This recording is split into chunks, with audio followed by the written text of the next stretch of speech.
Hello guys, once again welcome to my YouTube channel. In today's video we are going to solve third question of weekly contest 348. I have solved previous two question in previous videos. You can watch that also. And the third question is labeled as medium sum of matrix after queries. So we are given an integer n and a zero index 2D array queries where query I is contain three values. First, at zero index it is type I. Type I can be 0 and 1, and index I and value I.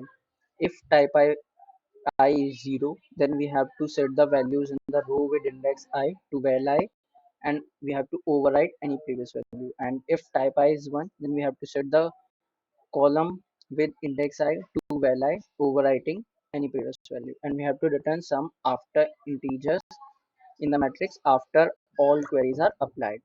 So this question might seem little easy when we are using brute force. So we have to keep a 2D matrix. Initially all elements are 0 and we apply one by one each query and making a for loop to the I0 to 1 and updating value, and in last we are calculating the sum. But as per given constraint, the query's length is 5 into 10 to the power 4 and n is 10 to the power 4.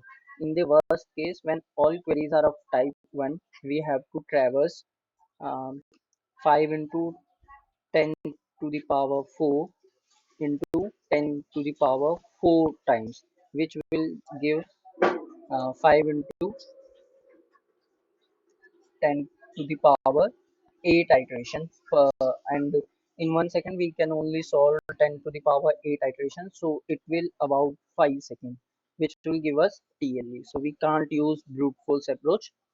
uh, so in this solution we are not solving it using brute force, we are using a different approach. So uh, try to understand with diagram. First we set the zero index row with value 1. In second query, we change all columns with the index 2 to the 2. In third query, we change third row with uh, 3 2 value 3 value, and in fourth query, we change first column value to the 4. So what we understand by this question?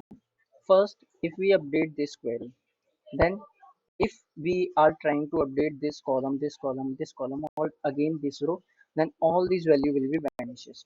So what we understand that in the last, only the fourth last query, which is 104, will remain. And if we traverse queries in back, I mean from last to the first, then we can see that which query will remain in our answer and which query will be vanishes. How? Let's see. We maintain a set of integer, let's say rows, and a set of integer columns. Okay, which will take care that which column we initially updated and sorry in last updated, and which row is last updated. And uh, R and row and C are initially num. Why these are num? Because if initially any query is updated 4 into 4, then it will add n times 4 into the sum, and our long sum is our answer. So as I discussed that we are traversing queries from the last query dot size minus 1 to the 0 I minus minus. Okay, and if queries is of type 0 or 1, first we have to check that if query I is of type 0 or it is of type 1. If it is of type 1, so then we have to update row. Okay, so how we are going to update this? We just check if rows dot find queries I index which is 2, which is at 1. If it is not present in rows, then we only take care of them, because if it is already updated from backward, then we can't change it again, because it will be updated in future if we use forward direction, but we are backward, so we don't update it again. So we just add some plus uh, queries, well, this is well, which is query I at second index, into num into row.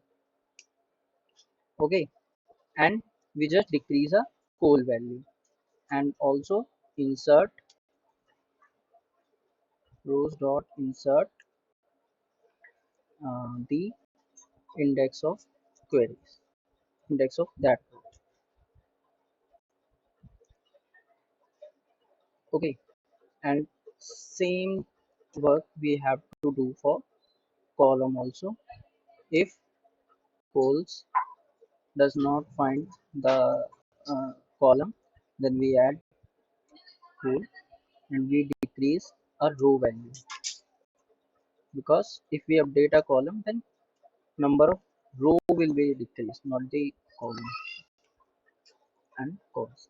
And in last, we just return a sum. So we are going to check it for given test cases.